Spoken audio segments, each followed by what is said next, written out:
अस्सलाम वालेकुम। Italian PG scholarships का जो मेजर सेशन है वो ऑलमोस्ट एंड हो चुका है, लेकिन उसके छोटे छोटे कॉल जिस तरह मैं पहले वीडियोस में बताता रहा वो आते रहे हैं और आते रहेंगे अनटिल द नेक्स्ट सेशंस के जो फरवरी 2026 से स्टार्ट होगा। तब तक जो है ये छोटे छोटे कॉल आते रहेंगे और इसके बीच में जो अर्ली कॉल्स है वो भी आना शुरू हो जाएंगे। तो यूनिवर्सिटी ऑफ LUISS ये यूरोम के अंदर एक प्राइवेट यूनिवर्सिटी है, बड़ी रिप्यूटेबल यूनिवर्सिटी है, बड़ी अच्छी यूनिवर्सिटी है। इसने एक पोजीशन ओपन की है research doctoral programme in politics. अब इसमें जो है ज़रूरी नहीं है कि जिसका डिग्री का टाइटल पॉलिटिकल साइंस है या इंटरनेशनल रिलेशंस है, IR है, वो इसके लिए अप्लाई कर सकते हैं। नहीं, ये जो मांग रहे हैं कि ऐसा कैंडिडेट जो डेवलप करे research project in the topics of energy policy. तो चाहे कैंडिडेट ने डिग्री जो है इंजीनियरिंग में की है, इंटरनेशनल रिलेशन में की है, पॉलिटिकल साइंस में की है, इकनॉमिक्स में की है, उसका जो है एनर्जी पॉलिसी से रिलेटेड उसका रिसर्च एक्सपीरियंस होना चाहिए, पब्लिकेशन होनी चाहिए ओवरऑल, और प्रोफाइल अगर वो उसका एनर्जी पॉलिसी से रिलेटेड है तो वो इसके लिए एक सूटेबल और आइडियल कैंडिडेट है, चाहे उसकी डिग्री का टाइटल कुछ भी है, डेवलपमेंट स्टडीज़ है, जो भी है। तो इम्पॉर्टेंट ये होगा कि आपका ओवरऑल प्रोफाइल जो है वो एनर्जी पॉलिसी से रिलेट कर रहा है, और आपकी कोई एक्सपर्टीज़ है, कोई पब्लिकेशन है, कोई रिसर्च एक्सपीरियंस है एनर्जी पॉलिसी से रिलेटेड, तो आप इसके लिए जो है फिर एक आइडियल कैंडिडेट है, तो वो लोग इसके लिए अप्लाई करें। इसकी जो डेडलाइन है वो 14 नवंबर है।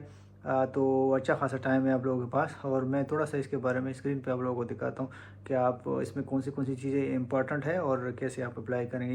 एक और इम्पॉर्टेंट बात इसमें ये है कि इसका जो एप्लीकेशन है वो बड़ी आसानी से आप पुट कर सकते हैं। मैं अभी आपको दिखाता हूँ कि कैसे। अच्छा जी, तो ये यूनिवर्सिटी का वेबसाइट है। इसका जो ओरिजिनल लिंक है वो मैं यूनिवर्सिटी के सॉरी है वीडियो के डिस्क्रिप्शन सेक्शन में पोस्ट कर दूंगा। आप उसको विजिट करें और यहाँ से आप जो है देख सकते हैं ये एक पोजीशन है, ठीक है। Research doctoral programme in politics, और ये जो है एनर्जी पॉलिसी से रिलेटेड है पोजीशन है। पोजीशन है कि आप लोगों ने ध्यान में रखना है, सिर्फ एक पोजीशन है। तो जिन लोगों का इस एनर्जी पॉलिसी से रिलेटेड उसका प्रोफाइल है ओवरऑल, तो वो इसके लिए अप्लाई करें, और लोग इसके लिए अप्लाई ना करें। तो यहाँ से आप अगर इंग्लिश में इसकी कॉल पढ़ना चाह रहे हैं तो यहाँ पे आप क्लिक करें, ओपन करें, और इसकी जो है एनेक्सिस है दो, और एक ये है। तो ये दोनों इसको ओपन करना और इसको फिल करना बड़ा इंपॉर्टेंट है, ठीक है। ये दोनों एक के अंदर ये बी जो है ये इंपॉर्टेंट है। मतलब अपने एप्लीकेशन के साथ जो है इसको अपलोड करना है। ये कुछ ज़्यादा नहीं है, कुछ ज़्यादा मतलब कि मुश्किल चीज़ें नहीं है, सही सिर्फ आपका डेटा ही कलेक्ट कर रहे हैं और आपसे यहाँ पे कुछ क्वेश्चन पूछ रहे हैं, जो आई एम श्योर के 99% केसेस में आपका आंसर नो आना चाहिए, नो होगा। तो इसको एंड पे आप यहाँ पे place and date of birth, जहाँ से आप इसको साइन कर रहे हैं, डेट क्या है, और सिग्नेचर करें। तो इसको आप लोगों ने एप्लीकेशन के साथ अटैच करना है। और ये इसका जो है थोड़ा सा है आप लोगों के लिए इम्पोर्टेंट है। टू रेफरेंस लेटर्स आपको चाहिए होगी, ठीक है, belonging to teaching and academic. तो ऐसे बंदे से आप रेफरेंस लेटर ले ले जो टीचिंग करता हो यूनिवर्सिटी के अंदर, या एकेडमिक स्टाफ हो, मतलब कि कोई इंडस्ट्री वाले बंदे से आप रेफरेंस लेटर नहीं ले सकते। और आप इस प्लेटफॉर्म के अंदर जो है आप उसको अपलोड कर सकते हैं, ठीक है। इसके अलावा इसका जो डेडलाइन है 14 नवंबर है। और वो ये कह रहे हैं कि रैंकिंग आर्डर जो है यहाँ पे अपलोड होगी, और बाकी सारी चीज़ें भी यहाँ पे अपलोड होगी, कि आप रेफरेंस लेटर कितने दिनों के अंदर, सारी चीज़ें हैं यहाँ पे। इतना वो नहीं है, ये आप लोगों को मैंने बता दिया। इसका जो एप्लीकेशन आप कैसे पुट करेंगे, बड़ा इजी है। ये सबसे बड़ा जो अ, ये यहाँ से आप देख सकते हैं कि इसका एक ही फॉर्म है वेबसाइट के ऊपर। और बाकी इटालियन पीजी बाकी इटालियन यूनिवर्सिटीज की तरह जो है इसका कम्प्लेक्स कोई सिस्टम नहीं है, कोई एप्लीकेशन पोर्टल इतना मुश्किल नहीं है जैसे बाकी इटालियन यूनिवर्सिटीज़ की होती है। तो ये आपके लिए एक बड़ा फ़ायदा एडवांटेज है कि आप बड़ी आसानी से easily with in few minutes आप इसका एप्लीकेशन जो है वो पुट कर सकते हैं। यहाँ आपने ये ऑलरेडी जो है पीजी इन पॉलिटिक्स, इसको आप लोगों ने सेलेक्ट करना है। फिर ये सर नेम है, डेट ऑफ बर्थ, ये दीजिए सारी चीज़ें। Region of birth, province of birth, place of birth, ये सारी चीज़ें, nation of residence, region of residence, ये सारी चीज़ें आपको पता है कैसे करनी है। प्लेस ऑफ रेजिडेंस एड्रेस है आपका, पोस्टल कोड, ये सारी चीज़ें। इटालियन क्वालिफिकेशन तो आप लोगों ने नो पे क्लिक करना है, ठीक है। आप ऊपर से बाकी को करेंगे तो ये हो जाएगा। और क्वालिफिकेशन obtained, यस या नो, तो डेफिनेटली आपका यस, तो यस होना चाहिए।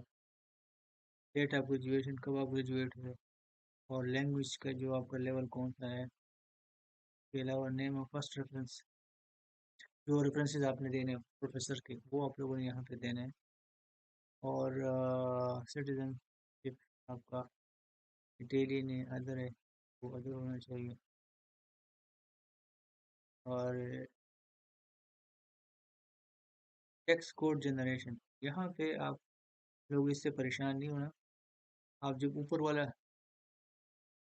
वाला डेटा जब आप पुट करेंगे ना, तो ये ऑटोमेटिकली आपको यहाँ पे टेक्स्ट कोड जनरेट हो जाएगा, क्योंकि ऊपर मैंने सारा खाली छोड़ा है, तो इस वजह से ये जो है वो नहीं हो रहे हैं, टिक नहीं हो रहे, ठीक है। और दैन डिज़ाइन एक्नॉलेज, यहाँ पे आपने फिर करना है, क्योंकि ऊपर वाला मैंने सारा एम्प्टी छोड़ा छोड़ा हुआ है, खाली छोड़ा है, तो इस वजह से ये जो है आगे वो थ्रू नहीं हो रहा, वो थ्रू नहीं हो रहा, ठीक है। यहाँ पे आप आसानी से एक छोटा सा फॉर्म है, आप लोगों ने फिल करना है। और इसके लिए आप आसानी से, बड़ा आसानी से एप्लीकेशन पुट कर सकते हैं, तो गुड लक। और इससे रिलेटेड कोई क्वेश्चन है, इसके अलावा आप इसकी कॉल जो है इधर पड़ी है, जो मेन कॉल है वो ये है।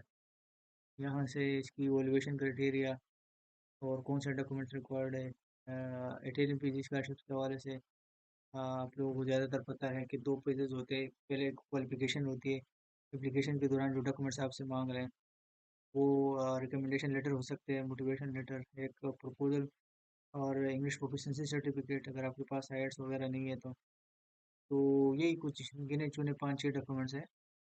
ये आप अपलोड करते हैं, तो इसके बेस पे आपको हर डॉक्यूमेंट्स के अपने अपने पॉइंट्स होते हैं, तो पॉइंट्स हर डॉक्यूमेंट्स के लगते हैं, उसका एक ग्रेड बनता है। फिर अगर आपके उसमें से आपके पॉइंट्स एक थ्रेशोल्ड से ऊपर आता है, तो फिर आपको इंटरव्यू के लिए बुलाया जाता है। इंटरव्यू आप देते हैं तो उसके अलग पॉइंट्स होते हैं, तो दोनों के पॉइंट्स को मिला के अगर आप मेरिट में पहले नंबर पे आते हैं, तो फिर ये वाली पोजीशन जो है वो आपकी होगी, क्योंकि ये सिर्फ एक ही पोजीशन है। तो आपको टॉप पे आना जो है वो बहुत मतलब इस पोजीशन को विन करने के लिए अ, ज़रूरी है। तो गुड लक। और इसको विन करके आए। ये 16,000 यूरो जो है आपको इनवल मिलेंगे, जो आपका नेट जो आपके अकाउंट में आएंगे, वो मंथली स्टेपंड या सैलरी आप कह लें, जो भी कह लें, वो आपके हो सकते हैं तकरीबन 1,200 यूरो, 1200 यूरो आपके। तो थैंक यू, गुड लक।